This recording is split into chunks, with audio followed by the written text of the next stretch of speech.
او بل دا د طالبانو و انما لامرئ ما نوی، یو سړی د 40 میږي لري، دا 40 میږي دی چې لري نو چې کله کال را نږدې کېږي پوره کېږي حیله ورته جوړه کړي، 15 دانې له دې میږو نه خپلې ښځې ته هبه کړي، 15 درس دته پاتې سي، څوک نسته، زکات نسته، الله سره چل کوي.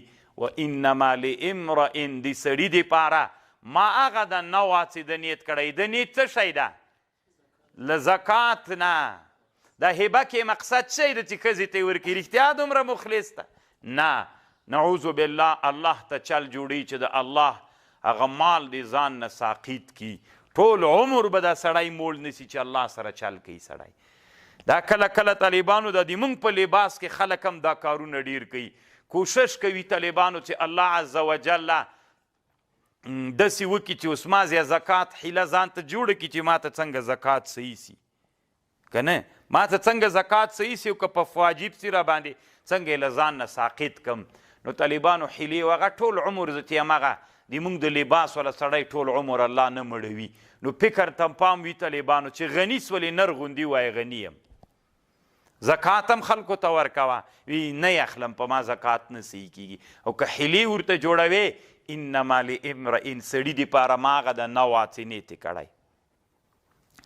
یا طالبانو علما لیکي، علامه عبدالعز په التنبیه علی مشکلات الهدایې کې لیکي، هلته وایي یو له هغې نه همدا ده، مثلا دا طالب راجګ سو په ده باندې مځکه خرڅه کړله، چې مځکه لا خرڅه کړې نه ده، خرڅوي یې دا مځکه، زه د دغې مځکې والا یم، نو ما ته حق د شفعي خو ما ته ده که نه، زه شفیع یم.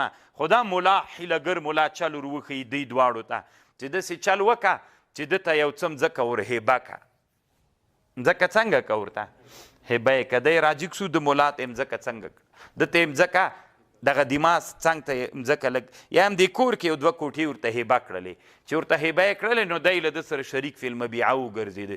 پس له هغه نه راغی دا کور یې په ده باندې خرڅ کړه، چې خرڅ یې کړه طالبانو، زه چې راغلم شفیع دپاره وي زما خو دلته شریک فی نفس المبیعه یم، ته حق نه لري.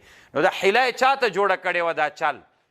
د څه دپاره چې د ما حق څنګه کي، ما ته حق د شفعې چې الله عز وجل را کړي چې بد همسایه نه ځان وساتم، تر دې نه بد همسایه نو چیرې ده چې چل جوړوي؟ دا ښه همسایه د طالبانو چې چل جوړوي مسلمان ته؟ نه. و انما لامرئ د سړي دپاره ده چې دا مځکه ده ته هبه کړله د الله رضا یې مقصود وه، که اضرار چاته و، ضرر رسول چاته و. انما لامرئ ما نوا. نو حیله طالبانو دا کومه حیله چې شفعه کې ده، چې د امام یوسف و د امام محمد رحمهم الله پکې اختلاف ده، څوک وایي دا حیله جوړول روا دي، څوک وایي دا حیله جوړول ناروا دي.